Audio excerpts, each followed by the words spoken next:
नमस्कार दोस्तों, आइए आपका स्वागत है आपके अपने YouTube चैनल इम्प्रूवमेंट स्टडी पे। तो हम चौहान राजवंश कर रहे थे। चौहान राजवंश में अपन ने कुछ बेसिक जानकारी पढ़ी थी, उसके 7 पॉइंट पढ़े थे अपन ने। जैसे मूल नाम, संस्थापक, प्राचीन राजधानी, वंश, उनकी कौन कौन सी राजधानियां ही यानी शाखाएं कौन सी बनी, 7 शाखाएं पढ़ी थी। प्रमुख ग्रंथ पढ़े थे, कुलदेवी और आराध्य देव पढ़े थे अपन ने। तो अपन कर रहे थे चौहान राजवंश।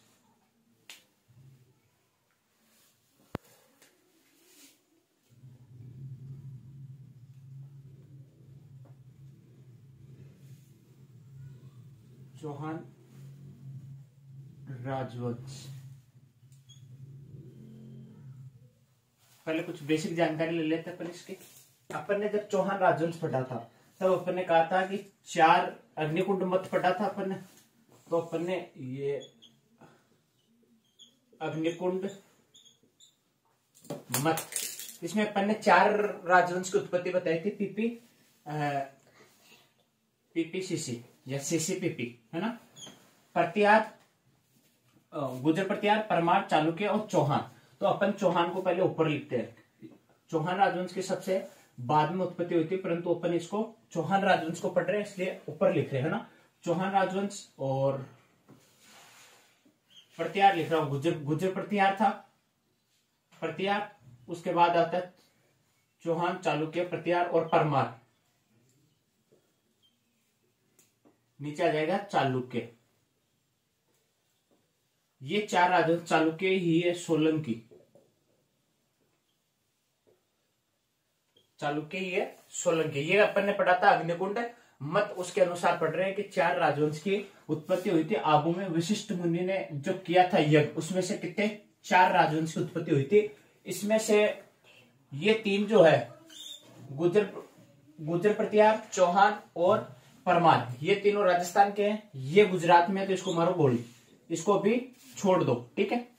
पढ़ना तो अपने को 4 हुए, लेकिन अब भी अपन पढ़ रहे हैं चौहान राजवंश पढ़ रहे हैं। तो चौहान राजवंश पढ़ने से पहले अपन को ये चारों राजवंश समकालीन होंगे। जैसे मान लो एक माँ के 2 जुड़वा बेटे हुए, अब दोनों अलग अलग जगह रह रहे हैं, तो दोनों की उम्र सेम ही रहेगी ना। तो जैसे जहां चौहान राजवंश की शक्ति ज्यादा है वहां चौहान राजवंश राज करेगा, परमार की ज्यादा शक्ति है वहां परमार करेगा। गुजरात में चालुक्य कर रहे हैं। तीनों चारों क्या थे, समकालीन थे। अब इसमें एक चीज नोटिस करनी है अपने को कि जो परमार और चौहान थे ये दोनों थे कमजोर। क्या थे, कमजोर। लेकिन ये जो गुर्जर प्रतिहार है ना, ये था ताकतवर। क्या था, ताकतवर। तो इसमें एक चीज अपने को निकल के आई थी कि गुर्जर प्रतिहार और जो है, ये लिखते हैं अपन गुर्जर प्रतिहार, है ना। ये और ये इसके क्या थे, सामंत। इतिहास की भाषा में अपन बोलते हैं सामंत, यानी ये इनके क्या थे, अधीन थे। गुर्जर प्रतिहार अगर ताकतवर होगा तो डरेगा कौन, कमजोर डरेगा या ताकतवर। तो यानी ये जो गुर्जर प्रतिहार है इनके क्या थे, ये सामंत थे, चौहान और परमार, ठीक है, इनके अधीन थे। तो अब अपन चौहान पढ़ रहे थे। अपन ने एक चीज और पढ़ी थी, इनके चौहानों के आराध्य देव और कुलदेवी। आराध्य देव और कुलदेवी पढ़ी थी अपन ने पढ़ा था। इसमें कुलदेवी तो जैसे अपन ने शाकंभरी माता पढ़ी थी, शाकंभरी माता। जब वासुदेव चौहान ने 551 ईस्वी में चौहान राजवंश की क्या की स्थापना कहां की थी, सांबर में, सपालदक्ष या शाकंभरी, कुलदेवी, सॉरी, आराध्य देव और कुलदेवी। शाकंभरी माता, आराध्य देव थे इनके हर्षनाथ। कौन थे, हर्षनाथ, ठीक है। इससे और हर्षनाथ कौन थे, जो जीर्ण माता थी अपनी, उनके क्या थे, भाई थे हर्षनाथ, ठीक है। वैसे पूछे अपने को आराध्य देव चौहानों के क्या है, हर्षनाथ, लेकिन जालोर वालों के पूछे तो उनके क्या हो जाएगा, अलग हो जाएंगे, है ना। अपने को मेन चीज पढ़नी है। पहले क्या पढ़ रहे हैं अपन, चौहान राजवंश। तो इनके आराध्य देव कौन है, हर्षनाथ, कुलदेवी कौन है, शाकंभरी माता। यहां तक नॉलेज रखो, आगे जब अपन क्लास डालेंगे उनमें सब कुछ हो जाएगा।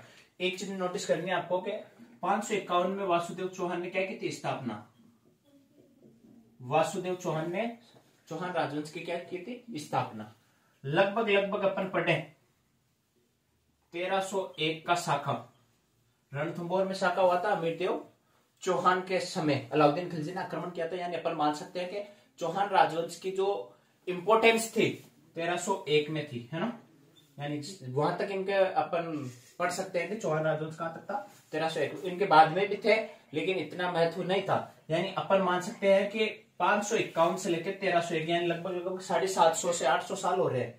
कितने? 750 से 800 साल हो रहे हैं। अपन अगर 750 से 800 साल के हर राजा की हर दिनचर्या पढ़ेंगे तो अपने को पढ़ने में कम से कम 4-5 साल लगेंगे। यानी अपने को जो मेन राजा है या जो एग्जाम की दृष्टि से इंपोर्टेंट है उन्हीं को पढ़ना है, एग्जाम में आया हुआ है उनको पढ़ना है। फालतू के राजा जो आएंगे बीच में उनकी मेन चीज पढ़ेंगे। बाकी इनके जो बीच के नाम अगर किसी को चाहिए तो अपने टेलीग्राम चैनल पे मैसेज कीजिए, उनको उनकी पीडीएफ मिल जाएगी, ठीक है। जैसे इनका बेटा ये। और एक चीज और नोटिस करना, आपके 551 से लेके अपन ये पढ़ रहे हैं चौहान राजवंश सांबर के, इनमें कई इनकी सन नहीं आएगी क्योंकि अपन ने पढ़ा था शिलालेख के अनुसार और अग्निकुंड मत के अनुसार भी पढ़े थे। और दूसरी बात अपन ने अलग अलग मत पढ़े थे, जैसे स्मिथ ने कहा और कर्नल जेम्स टोड ने कहा, चंद्रवर्धन ने कहा, उन्होंने सब राजा का इतिहास लिखा। 551 में ना आप थे ना मैं था, ना ही ये जो वासुदेव था रात को सपने में आके कहा था कि भाई ये घटना हुई ये घटना हुई। तो अपन क्या कर रहे हैं, इनके क्या पढ़ रहे हैं, ग्रंथ पढ़ रहे हैं, जो इतिहासकारों ने ग्रंथ लिखे थे वो पढ़ रहे हैं। तो जो अजमेर वाले हैं, यानी अजमेर में 1311 में अजयराज चौहान आएगा ना, वहां से अपन अजमेर वालों की क्या पढ़ेंगे, सन पढ़ना स्टार्ट करेंगे कि भाई इस राजा का कार्यकाल यहां तक है। फिलहाल ऊपर वालों को छोड़ो आप, अजमेर से अपन इनकी क्या पढ़ेंगे, सन। आराध्य देव कौन है, हर्षनाथ। हर्षनाथ है जीर्ण माता के भाई। कौन है, जीर्ण माता के भाई।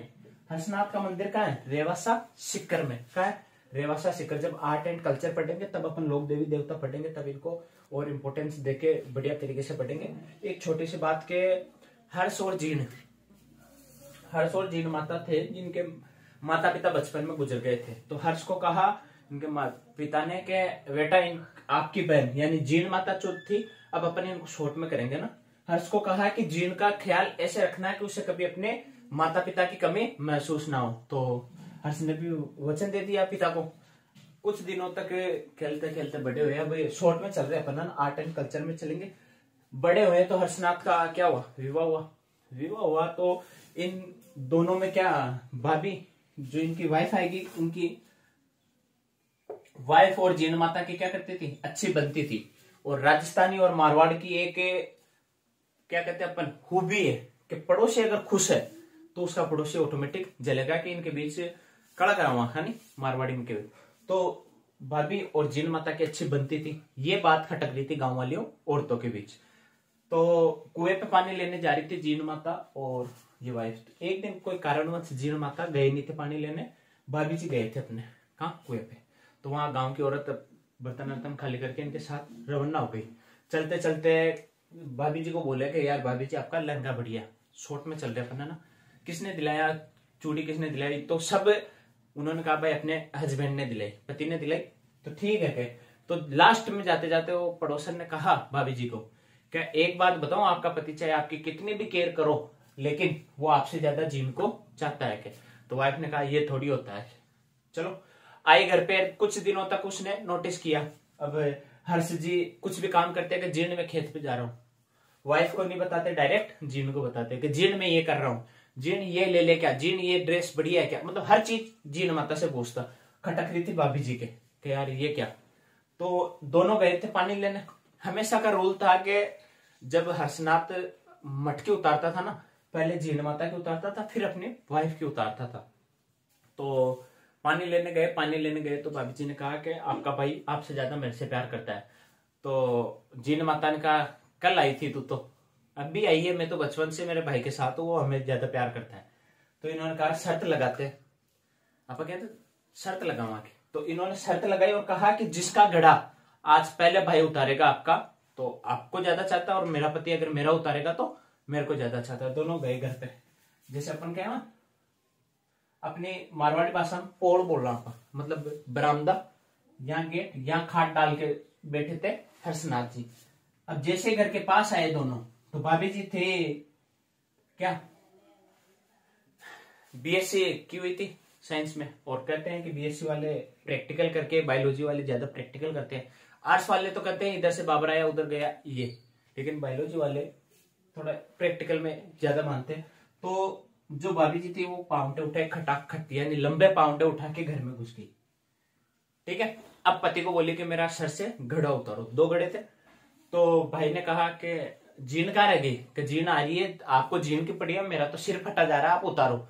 जैसे इन्होंने उतारा वाइफ का घड़ा उतारते प्रवेश किया एंटर जीण माता ने, और जीण माता उस टाइम तो कुछ नहीं बोली। शाम का जैसे टाइम हुआ और हर्ष बाहर गए हुए थे, जीण माता चुपचाप यहां से निकले और पहाड़ियों में जाके बैठ गए, भगवान की तपस्या करने लगे और कहा कि ये मोह माया सब जीवन में त्यागती हूं, आज से मैं भगवान के लिए ही तपस्या करूंगी। तो शाम को हर्ष आया घर पे, पूछा वाइफ को कि भाभी जी को कि कहाँ गए वो, जीन खाना खा लो, के जीन के बिना खाना मैं कैसे खा लूं, जीन कहाँ है। तो हर्ष ने चारों तरफ ढूंढा, गांव गलियों में ढूंढा, नहीं मिले। तो शाम के समय एक आ रहे थे वो पशु चरा के जंगलों से, उससे पूछा तो उन्होंने कहा कि शाम के समय मैंने जीन को पहाड़ों में जाते देखा। तो ये पहाड़ों में गए और जीन माता को कहा कि बहन मेरे से गलती हो गई, आप चलो। तो उन्होंने कहा कि नहीं, मैंने सब मोह माया त्याग दी है, ये गृहस्थ जीवन मैंने त्याग दिया है, आज से मैं भगवान की तपस्या करूंगी। तो हर्षनाथ ने कहा कि बहन मेरे से गलती तो हुई है भले, लेकिन आपको मैं कहता हूं कि आपके साथ में बैठ के, यानी वो साथ में बैठ के तपस्या करने लग गए। तो एक साइड तो जीण माता की है और दूसरी साइड हर्षनाथ की है।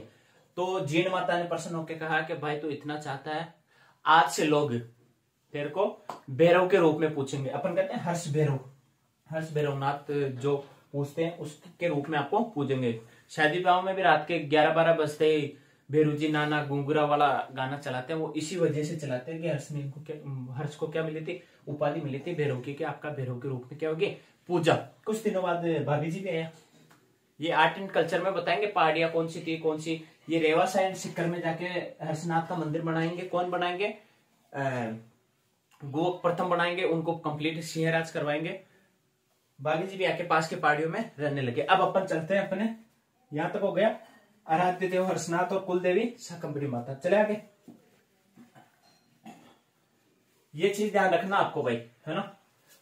प्रतिहार और गुर्जर प्रतिहार के चौहान क्या थे, सामंत थे, यानी अंडर काम कर रहे थे इसके गुर्जर प्रतिहार के।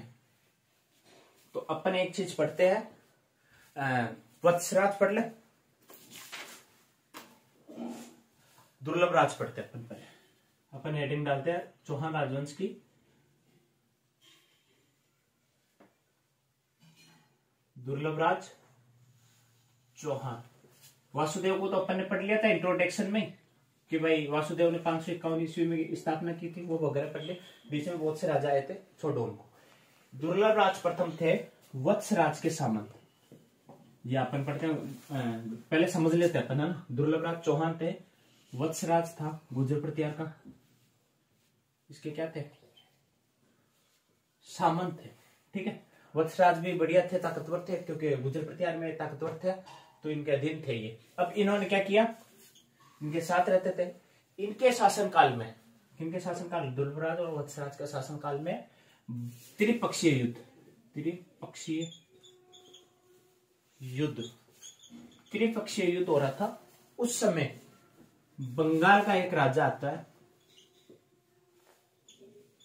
धर्मपाल। बंगाल का कौन आता है, धर्मपाल।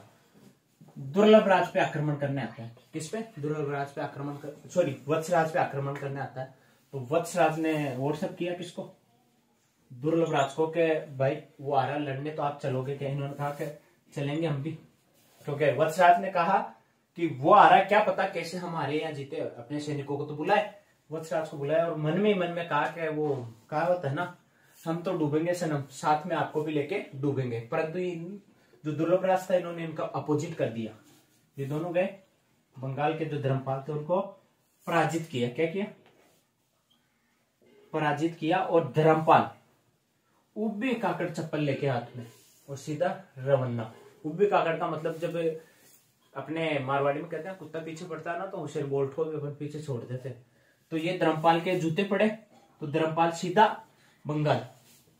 ठीक है। एक चीज और नोटिस करनी है कि दुर्लभ राज चौहान थे, उनके शासनकाल में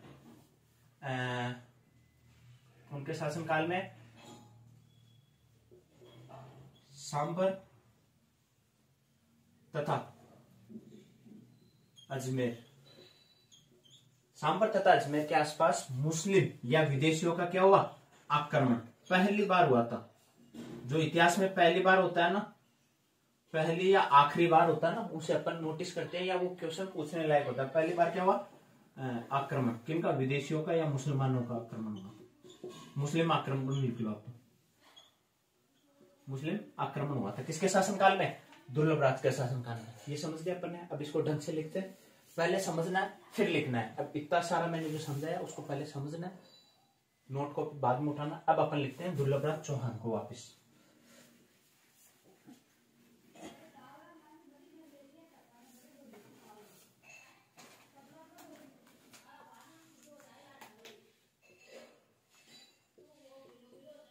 दुर्लभ राज चौहान अपन लिखते हैं, यह है गुर्जर प्रतिहार शासक, वत्सराज के सामंत थे। वत्सराज के सामंत थे। किनके सामंत थे, वत्सराज के। इनके शासनकाल में फिर लिख लेते हैं, इनके शासनकाल में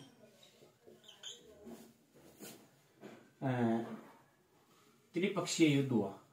त्रिपक्षीय युद्ध के तहत लिख लो, डायरेक्ट लिख लो, के तहत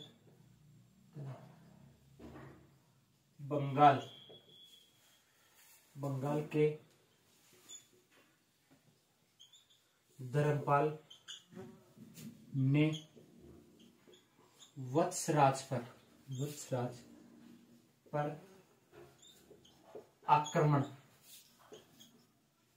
आक्रमण किया, परंतु में अपन लिख ले, आक्रमण किया पहले लिख लेते हैं, तो आक्रमण परंतु ये लिखे अपन, परंतु धर्मपाल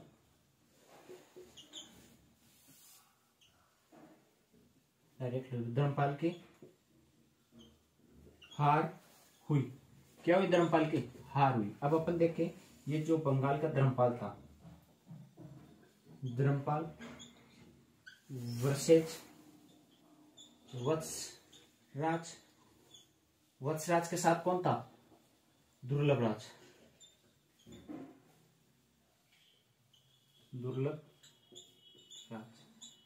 हार किसकी हुई थी, धर्मपाल की हार। विजय किसकी हुई थी, वत्सराज की। भागा कौन, धर्मपाल। उबी काकड़ रवन्ना। अब एक चीज और नोट करके ले लो, करें इसको सब।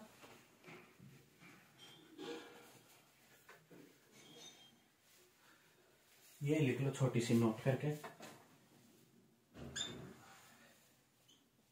नोट। दुर्लभ राज के शासनकाल लिखो या दुर्लभ राज के समय लिख लो। दुर्लभ राज के समय ही पहली बार मुस्लिम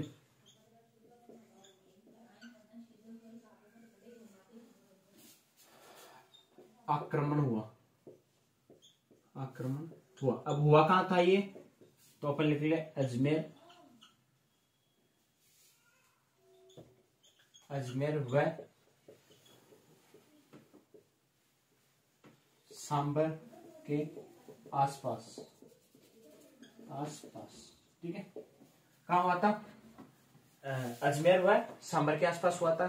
तो दुर्लभ राज ने बढ़िया तरीके से जीत हासिल की थी, और ये हुआ अपना दुर्लभ राज कंप्लीट। कुछ शॉर्ट रहेंगे तो उनको अपन जब टेस्ट से चलाएंगे ना, उसमें कवर अप कर लेंगे। ठीक है, अब इनके बाद आते हैं एक शासक। कौन आएंगे, शासक आएंगे वो है धुआंधार और खतरनाक। शासक का नाम लेते हैं अपन गुवक,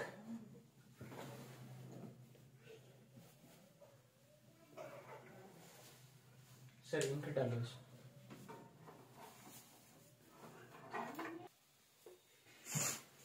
अब राजा आएंगे गुवक प्रथम। कौन से राजा? गुवक प्रथम। ये राजा थे, अपन लिख लेते हैं खतरनाक। खतरनाक व, चलो खतरनाक के लिख लो, बोलने वाला है ना, खतरनाक व धुआंधार। ये शासक था एक खतरनाक।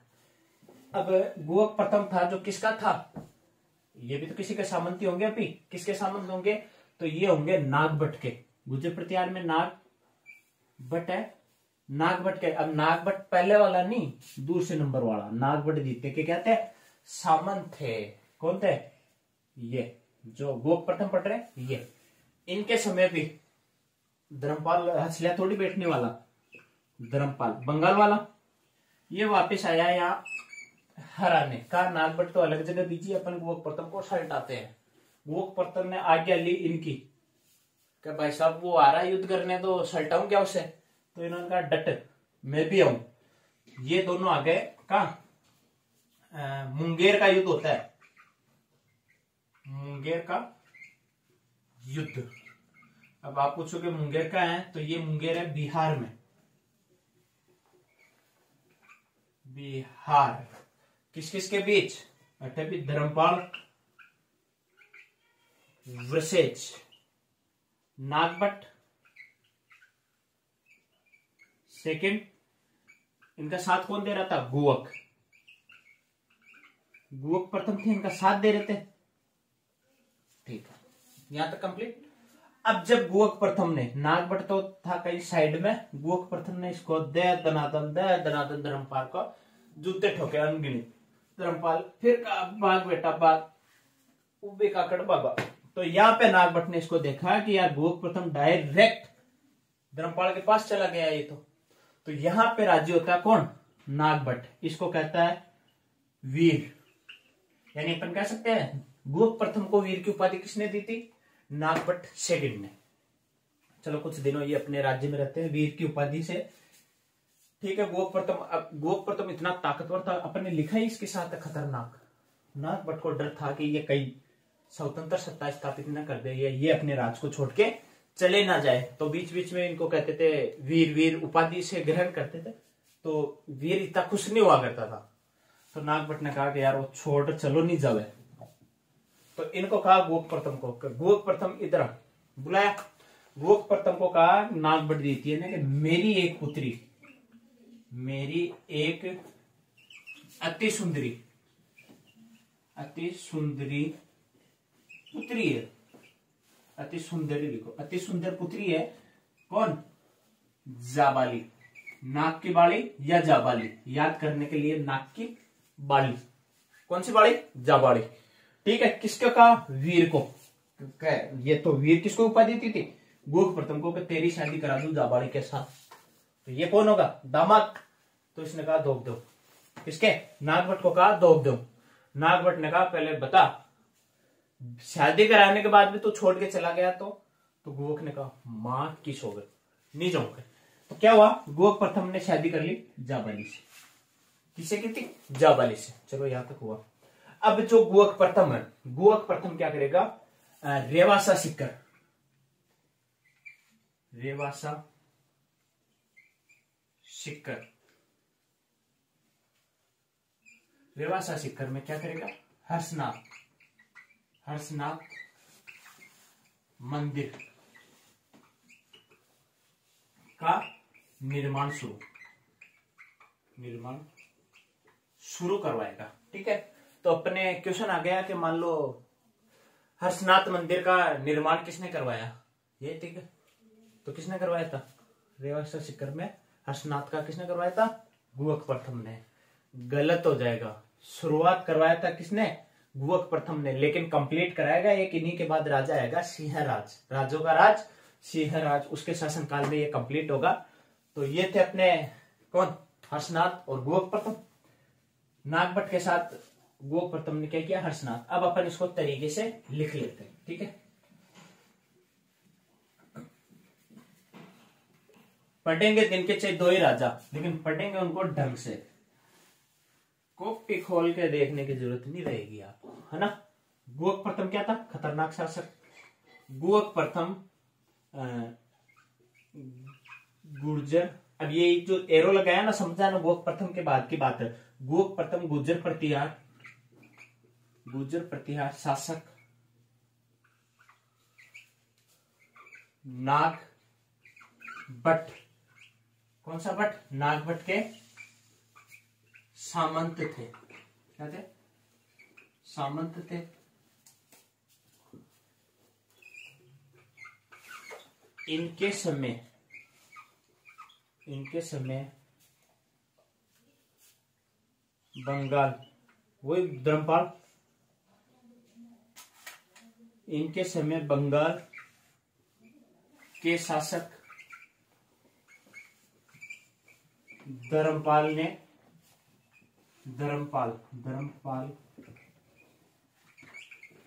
ने युद्ध की चुनौती दी,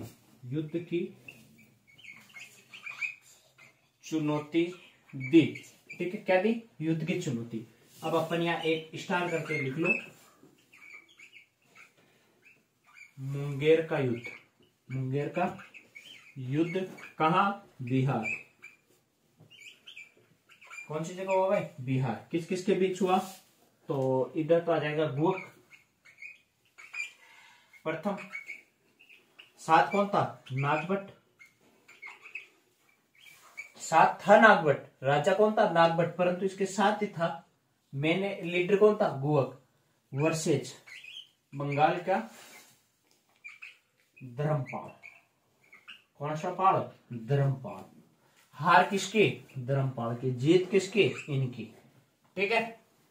यहां तक लिख लिया भाई। मुंगेर का युद्ध हुआ, किस किस के बीच हुआ, गुहक प्रथम और बंगाल के धर्मपाल। जीत किनकी हुई, गुहक प्रथम और नागभट्ट के। हार किसकी हुई, धर्मपाल। ये लाइन आप एड कर लेना, ठीक है। आगे चले,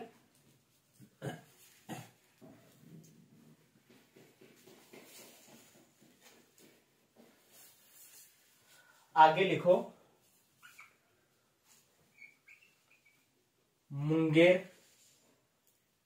के युद्ध में गुहक प्रथम ने वीरता दिखाई, यानी अपनी ताकत दिखाई। इससे प्रसन्न, इससे खुश होकर लिख लो, इससे खुश होकर नागभट्ट ने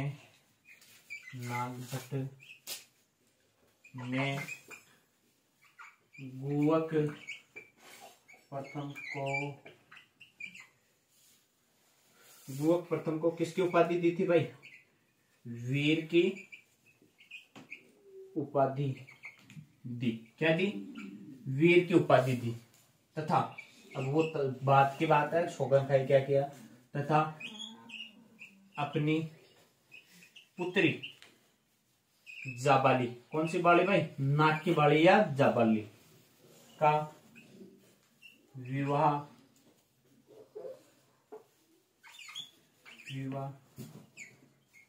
गुहक के साथ किया। क्या किया, गुहक के साथ क्या कर दिया, स्वाहा, ठीक है। अब आगे चले तो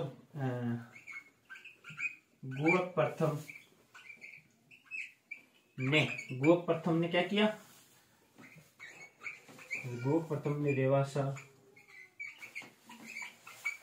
सीकर में हर्षनाथ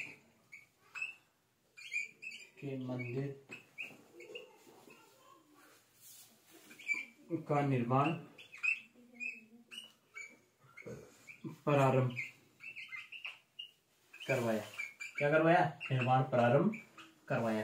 कंप्लीट नहीं करवाया, शुरुआत ही करवाई। कंप्लीट कौन करेगा, सिंहराज। इसको उतारो, कौन सा? गुहक प्रथम। इसके बाद पढ़ेंगे अपन चंदन राज, राज्यों का राज चंदन राज। कहते हैं हर इंसान के पीछे क्या होता है? अपनी इंसान की सफलता हो या बर्बादी हो, औरत का ही हाथ होता है पीछे।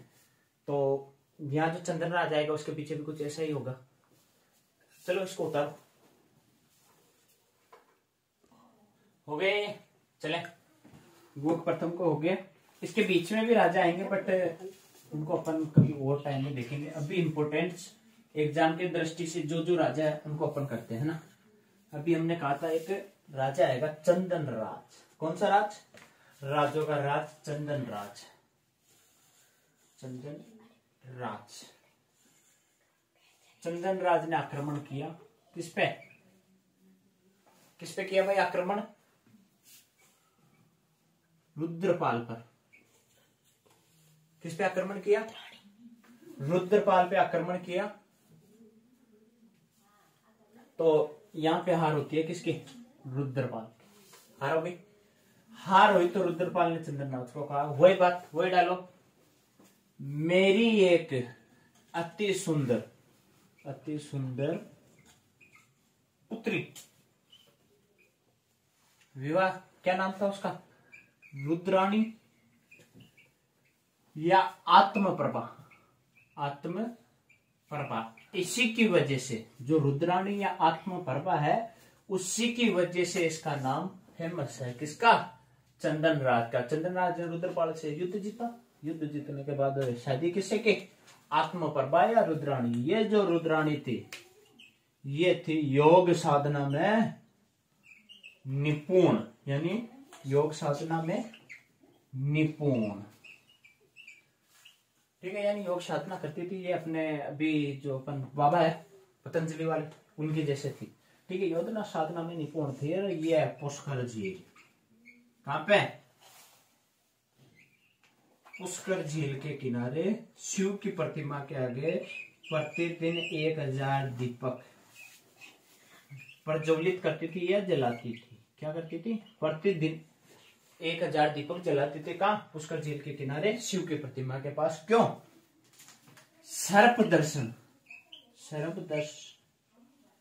निवारण के लिए। किनके लिए? निवारण हेतु। ठीक है, हुआ कंप्लीट। अब अपन इसको लिखते हैं एक तरीके से। चंदन राज,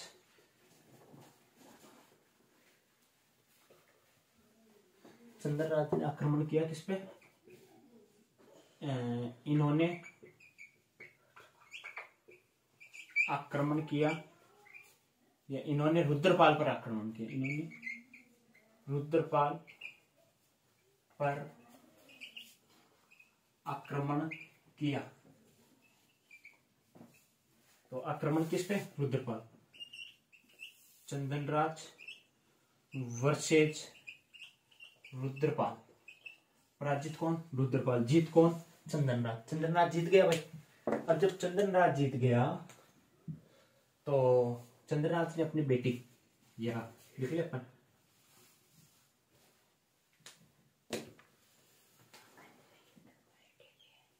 चंदन राज ने अपनी बेटी रुद्राणी, इसी को बोलते हैं आत्मप्रभा का विवाह चंदन राज के साथ किया। चंदन राज के साथ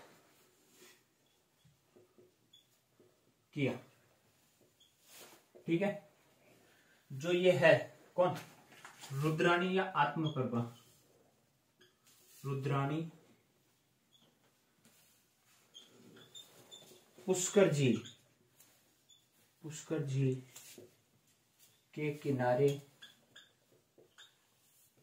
प्रतिदिन 1000 दीपक